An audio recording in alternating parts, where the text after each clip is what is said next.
estou aqui para fazer uma entrevista com nossa liderança indígena, Ritinha Potiguara, que é liderança da aldeia Vila Nova, que vai falar um pouco sobre os processos tradicionais de cura da nossa aldeia. Boa tarde, eu sou Rita Potiguara, sou liderança indígena da aldeia Vila Nova, professora, e vou falar um pouco sobre o processo tradicional de cura para os povos indígenas da aldeia Vila Nova.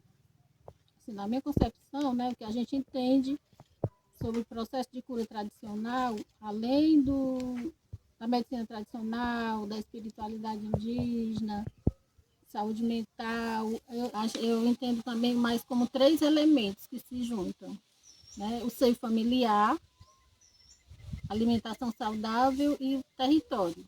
O território é o primordial, né? Porque sem o território a gente não vai ter alimentação saudável, não vai ter um seio familiar saudável.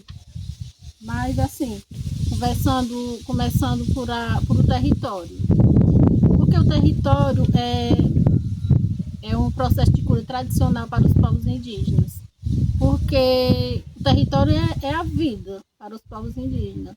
É lá no território que pode acontecer a reprodução física, né, tradicional, é lá onde pode a gente acontecer os nossos rituais sagrados, é lá onde a gente pode plantar, onde a gente pode colher, onde a gente pode conviver, onde a gente pode conviver de forma coletiva, individual, onde a gente pode criar, caçar, né? Então, fazer a nossa reprodução cultural a partir do território. E quando a gente não tem o território, né, garantido, a gente, não tem a nossa mente saudável. Como eu vou ter minha mente saudável se eu não tenho território? Se eu tenho a preocupação onde eu vou morar, onde nossos parentes vão morar, onde vão trabalhar. E aí, quando eu não tenho isso, eu não tenho a cura, né? Porque eu vou estar sempre preocupada com o dia de amanhã, com o que a gente vai comer, com o que a gente vai plantar, como é que a gente vai se relacionar, nossa subsistência. Então, por isso, a garantia do nosso território, né, é um processo de cura para nós, povos indígenas da aldeia Vila Nova.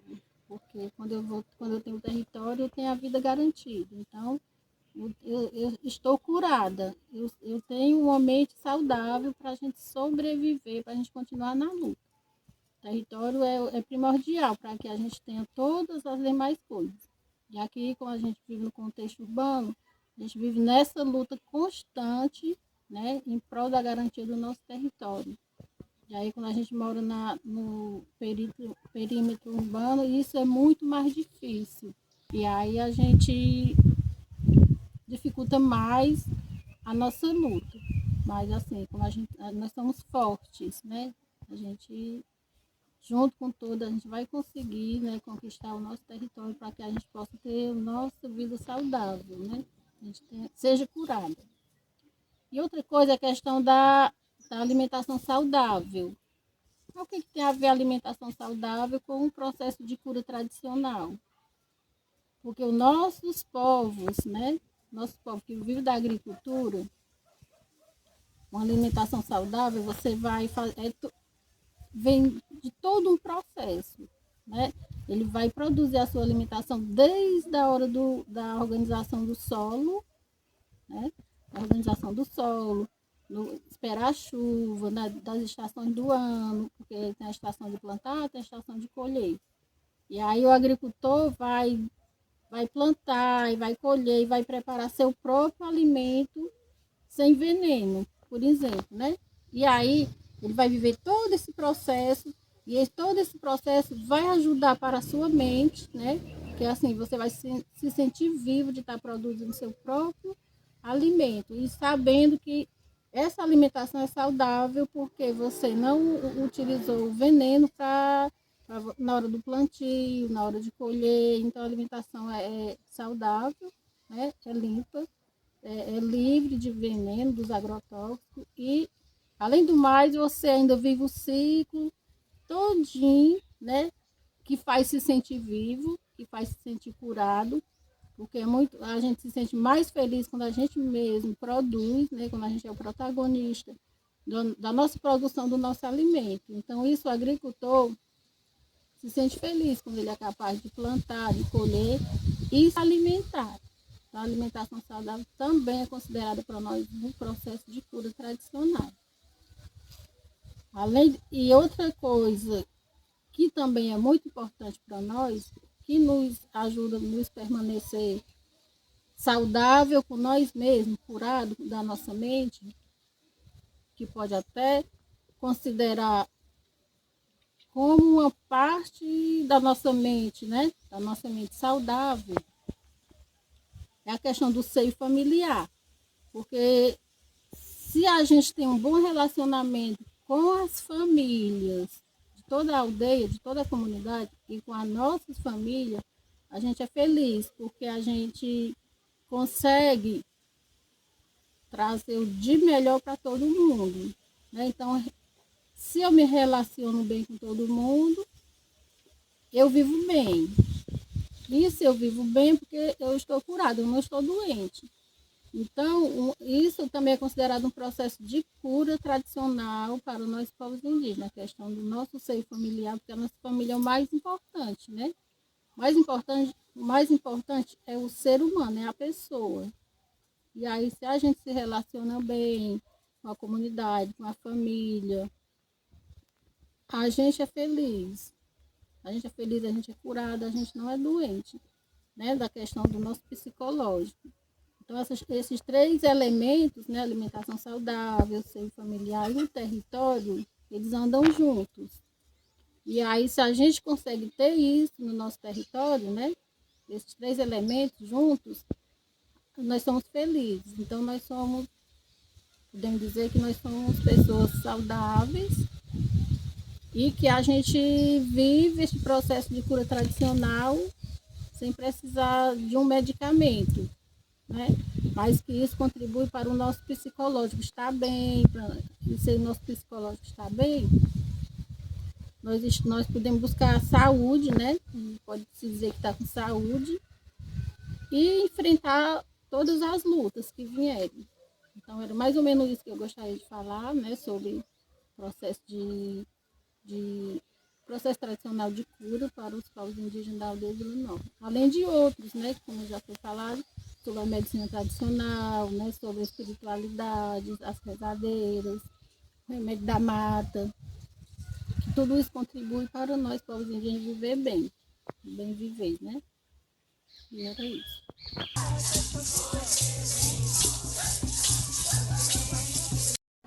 Meu nome é Maria de Fátima, sou a cacique da aldeia Vila Nova e da Girita. Participo dos toré, das crianças e gente grande. Eu rezo as pessoas que estão aqui mais perto e as pessoas que vêm de longe, pede para mim rezar e eu rezo. Quem me ensinou foi Deus.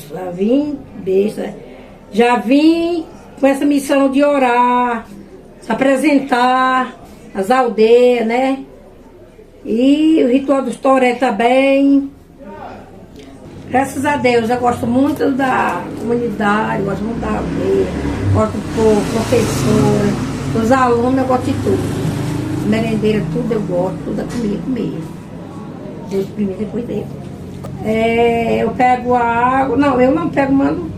As pessoas pegam a água, traz o ramo, aí tem o significado, né? Porque todo mundo sabe que as ramas é a natureza da terra, né? Deus deixou. E a água faz parte da nossa vida. Porque se nós passar um dia sem beber, né? Ninguém não aguenta. E só tem água quando tem mata, quando tem a natureza. Porque a água, Deus bota o inverno, aí a água. Onde não tem natureza, não tem mata, não tem nada, a água sempre desce. E onde tem a natureza, a água sempre fica pela ali. Quando a gente vai para aquela corrente de oração ali, que se chama o toré, né? Ali, quando a gente começa, o toré começa a orar, o primeiro que a gente chama é o Pai Nosso, que é a força, né? Todo mundo sabe que a força nossa é Deus. Aí a gente chama logo ele e ora, né? E faz oração na água. Agora, naquele momento, que faz a oração na água, a gente pede a Deus para abençoar aquela água. E na hora que a gente vai botando a água na casa das pessoas, agora é com a cacique, Deus e a cacique. A cacique tem que ir orando e dizendo as palavras boas. Cada pessoa que bota um pouquinho d'água, ou na cabeça, ou na mão, a cacique tem que ir dizendo a palavra boa. Porque também, se tiver alguma pessoa, tiver alguma coisa atrapalhando que não pertence a Deus, na hora que vai botando a água abençoada, dizendo as palavras boas, né? Aquela coisa vai afastando. E mesmo quando se dança todo, vai dançar o toré que tem aquela ritual do maracá e pandeiro, ali se chega os troncos velhos que já foram, os mirim que já foram, os mirim é criança, né? Indígena que já foi, vem tudo para ali, e é um respeito muito grande, que quando a gente está naquele ritual do toré, você tem que ter um respeito muito grande. Porque eles estão ali, e a gente for esvaziar, fazer alguma coisa e, né, achar graça e sair do ritmo, pode ser eles se zangar com a pessoa. E quando a corrente está normal, quando a gente termina, eles vão, dando que eles vieram, eles voltam felizes, porque não teve nada contra eles. Mas se tiver, não vão feliz. Eles não vão feliz. E sempre a Gabriele, Deus levou ela, mas sempre ela está orando por a gente, aonde que ele estiver. Tem que ter o pajé, né? Que ele é o primeiro representante que tem que ter. O pajé, quando a cacique não sabe muito levar o ritual do toré, o pajé é quem tem que ensinar. Quando o pajé não está, a cacique tem que levar. E a dona Francisquinha também.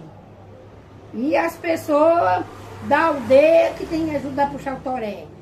Elas cantam, elas, né, elas dançam com maracá. E a gente, o pajé, os caciques, não podem. Tem que ficar bem no meio da roda. E não pode botar uma pessoa no meio da roda para os caciques não chamar. E o pajé, porque ele sabe a hora que precisa de botar uma pessoa para ajudar ali. Porque tem a roda, o toré de mais de dentro. O pajé, né, primeiramente Jesus, né? O pajé ali. Aí tem a roda daquelas pessoas que tem mais um talento mais forte. E a outra roda, né? As pessoas participar, dançar e cantar, dar maracá, e uma delícia. Eu fui criada por uma senhora que ela lutava muito com medicina dos matos. Era raiz, era folha, era mameleiro. Ela fazia mel de folha do juazeiro, umas tosse brava que dava. Era eucalipto, base de coronha, era cidreira, era a folha do mameleiro maduro, era aroeira, flor de catingueira, que era para dor de barriga, a gente ia curada, era com isso aí, viu? E eu fui indo, vendo aquilo ali e fui aprendendo. E ainda hoje eu tenho isso comigo. É tanto quando a gente se acha com tosse, boca, a gente procura aquelas mesmas ervas que elas acostumaram a gente fazer, que é erva do mato, é garfulejo. Aí pergunta de quê? O garfulejo é com o limão, eucalipto, baginho de coronha e um pinguinho de vinagre. E nesse tempo nós não existia o vinagre, era azeite de mamãe. Para criança, dor de dente e pedir oração, às vezes estão com dificuldade, às vezes é com filho, é com a filha, eles chegam até a gente, ou pelo amor de Deus, reze pelo meu filho, reze pela minha filha. É assim, parece que aquela fé na gente é tão grande que tem hora que dá certo. Tem hora que a gente sente assim um pouco acanhada, porque, meu Deus, que tem que ser assim. Mas como nós da nossa idade, nós temos assim, às vezes a gente usa uma folha em qualquer mato verde, mas o melhor é a folha da arruda, ou então de pinhão roxo.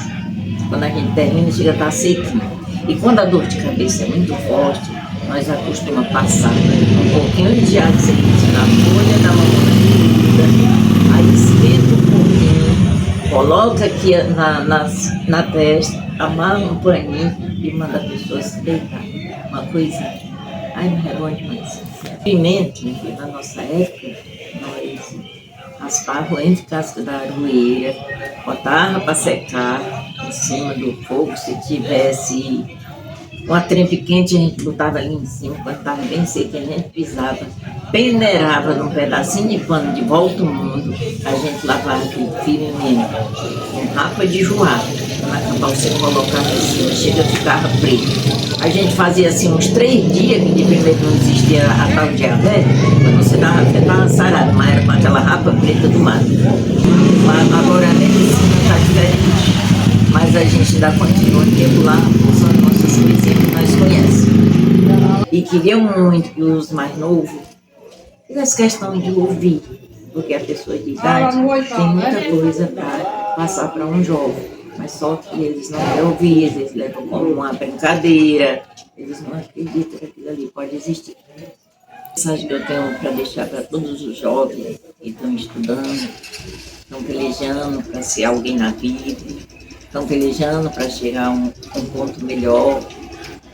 O que eu desejo para todos eles, que eles continuem essa batalha, não baixe a cabeça, enfrente o que tiver que enfrentar, puxe pela sua inteligência, não deixe cair por qualquer coisa, não deixe que ninguém desvie o caminho, tá entendendo? E mais tarde, vocês só têm a agradecer quem deu um bom conselho a vocês.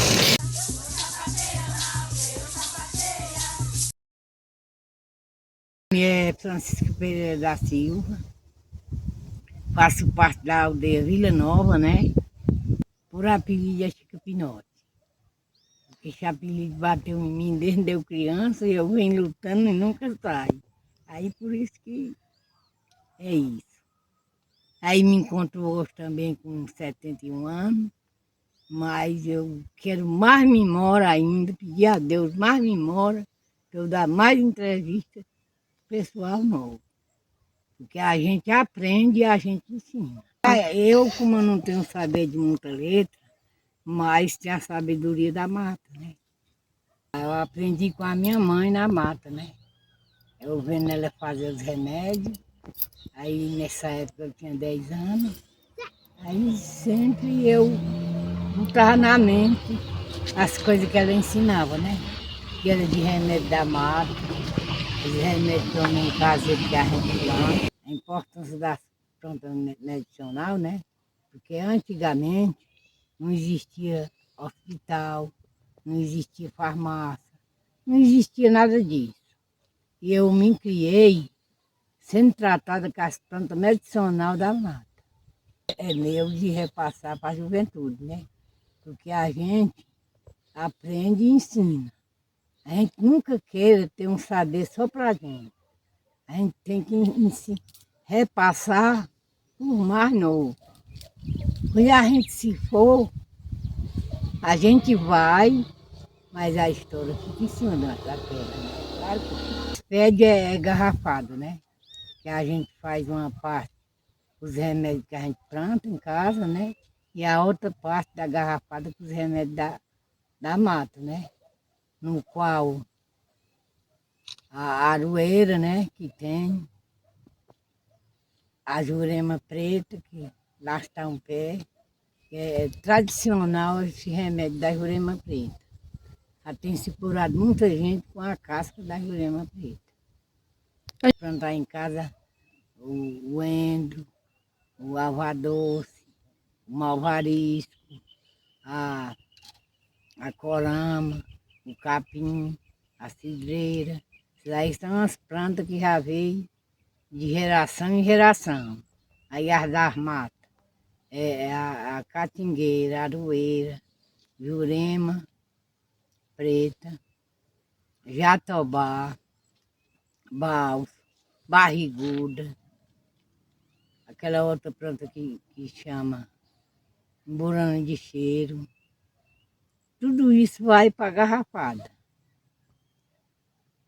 A gente faz a mistura, aí faz aquela garrafada, aquela pessoa bebe. E a gente tem vários exemplos já de muitas pessoas que se curou através da mata. E tem a almeja também, que é uma planta tradicional da mata, que já vem passando de geração em geração.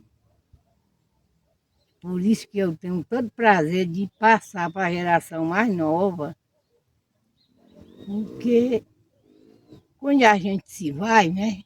Porque todos nós vamos. Uma vez a gente tem a passagem deste um para o outro, né? Não é morrer como se chama. É uma mudança de vida que você faz. Vou para a escola, eu venho cheio de energia das crianças, dos jovens, dos adultos também, como eu, né? É uma energia muito boa que a gente pega quando tem muita gente pedindo força a Deus Tupã, porque Deus Tupã está em todo canto. Principalmente nós que estamos debaixo dessa árvore, a árvore é sagrada, porque a árvore foi Deus que deixou lá. E ela já deixou a árvore para fazer o quê? Os índios, nós indígenas, fazer o remédio daquela árvore. Porque ele deixou a árvore que serve de remédio e as que não serve. Tem umas que curam e outras matam, né? Por isso que eu pesquisava desde criança qual era a planta que servia para remédio e a que não servia. Perguntando aos mais velhos que há anos atrás já morreram. Aí há muitos anos eu vivo passando essa entrevista para a nova geração, passar para outra nova geração que vai vir depois de vocês, que hoje estão jovens e são muito inteligentes. Aqui o azeite da mamona, né? Vocês sabem que desde o começo da minha geração, né, que eu nasci, a gente se curava com azeite da mamona, né?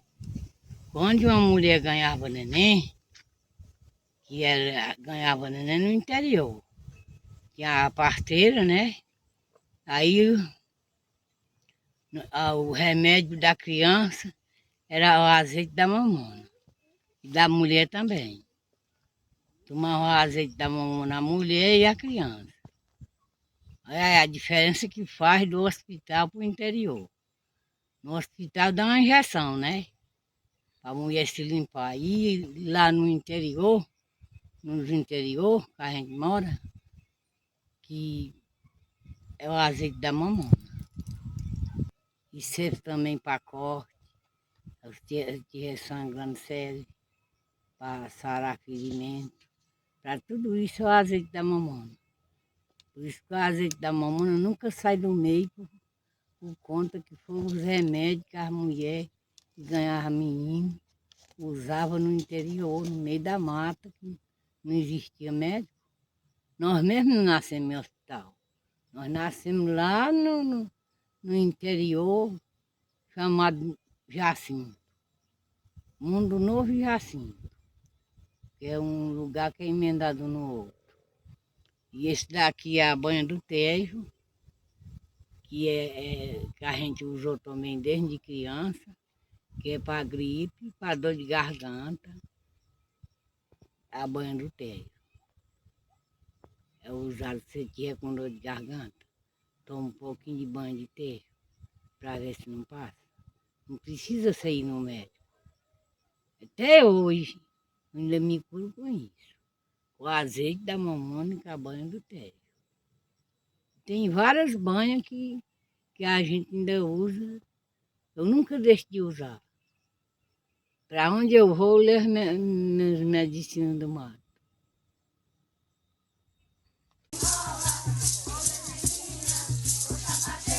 Eu sou Tatiane, sou psicóloga e sou indígena da etnia Potiguara.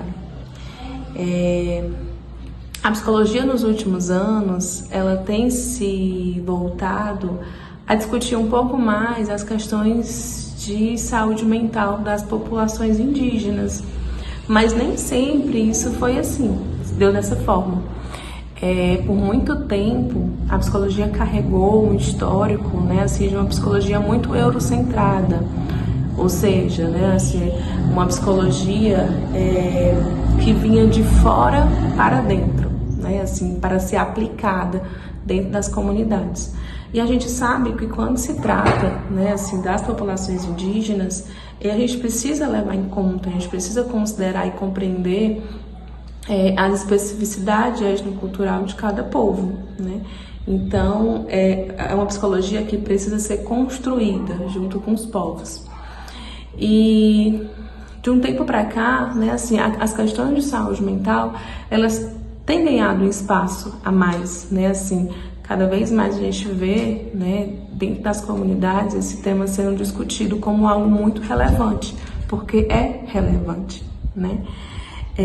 Mas ainda existem alguns desafios, né, a serem superados ainda, principalmente em relação ao acesso, né, aos serviços de saúde mental, que ainda é muito escasso.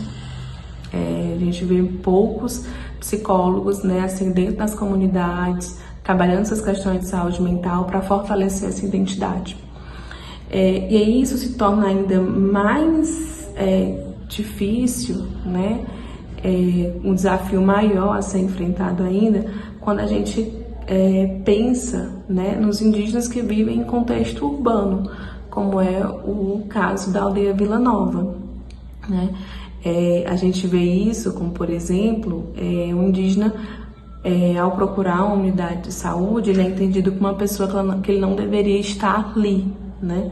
Uma pessoa que deveria procurar outras formas de se cuidar mentalmente, emocionalmente, que não sejam serviços de saúde, né? E sim, a gente considera outras formas importantes, né, de cuidado, outros métodos, mas o cuidado profissional ele também é indispensável. O que a psicologia chama de saúde mental, os povos indígenas chamam de bem viver. E aí o que seria, né, esse bem viver? É exatamente essas práticas, né, assim, de fortalecer a identidade, de compreender esse viver coletivo, né? Quem conhece minimamente o movimento indígena e quem participa do movimento indígena sabe o quanto que esses espaços coletivos eles são fortalecedores, né, para as lutas. E aí são espaços que contribuem para a saúde mental dos povos. Então são espaços de fortalecimento da identidade, são espaços de se posicionar, né? São espaços em que nós indígenas podemos nos colocar como protagonistas, né? E isso, sem dúvida, contribui para a nossa saúde mental. Eu poderia falar aqui dos diversos papéis que a Gabi desempenhou na minha vida, né? Como amiga, como ex-aluna, mas eu queria falar aqui da Gabi como psicóloga, né? Como minha colega de trabalho. A Gabi, ela amava fazer psicologia, né? Fazer psicologia de diversas formas. E do jeito dela, né, assim, a atuação dela tinha muito a marca dela, tinha muito o jeito dela fazer psicologia, mas sempre muito compromissada, né, assim, com a ética, né? Então, a Gabi com certeza marcou muitas vidas. Cada pessoa que passou por ela, com certeza, pôde ser ajudada, porque a Gabi tomava aquela questão que aquela pessoa trazia para ela, né? E aí se empenhava em tentar ajudar da melhor forma possível. E a Gabi sempre foi muito assertiva, né? Assim, nas colocações dela, sempre foi muito assertiva nas intervenções que ela propôs, né? E aí, quando eu encaminhava pacientes para a Gabi, era na certeza de que aquele paciente ia ser bem cuidado, ia ter uma melhora. Então, era uma pessoa que eu confiava, né, em encaminhar os meus pacientes, porque eu tenho certeza que eles seriam bem atendidos por ela. E a Gabi foi excelente em todos os requisitos, né, assim, em todos os papéis que ela desempenhou, ela sempre fez isso muito bem. Sempre muito doce, sempre muito empática, sempre muito compromissada, muito ética, né? E com certeza a psicologia perde muito, né, com a partida da Gabi. Eu sou eternamente grata por ter tido a oportunidade, né, assim, de ter sido colega de trabalho da Gabi, por ter aprendido com ela, por ter compartilhado experiência, por ter vivido essa fase com ela também. E aí, minha eterna gratidão, Gabi, por tudo. Você, com certeza, marcou minha vida e sempre vai estar no meu coração.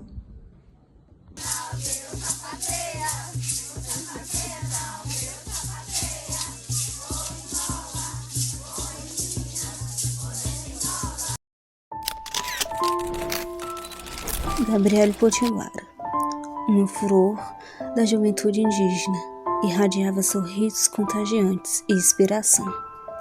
Sua história é marcada pela luta incansável pela preservação da cultura, direitos e tradições dos povos originários. Mesmo diante dos desafios, nada a abalava. Pelo contrário, encontrou motivação na força do seu povo. Sua alegria era contagiante e seu legado continua a inspirar gerações. Gabriele é um exemplo de força e da beleza da juventude indígena, demonstrando que, com determinação e garra, é possível superar obstáculos e alcançar grandes conquistas. Além disso, Gabriele representa uma nova geração de líderes indígenas que lutam pela preservação da memória e pela construção de um futuro mais justo e igualitário. Gabriele Potiguara é um ícone de inspiração.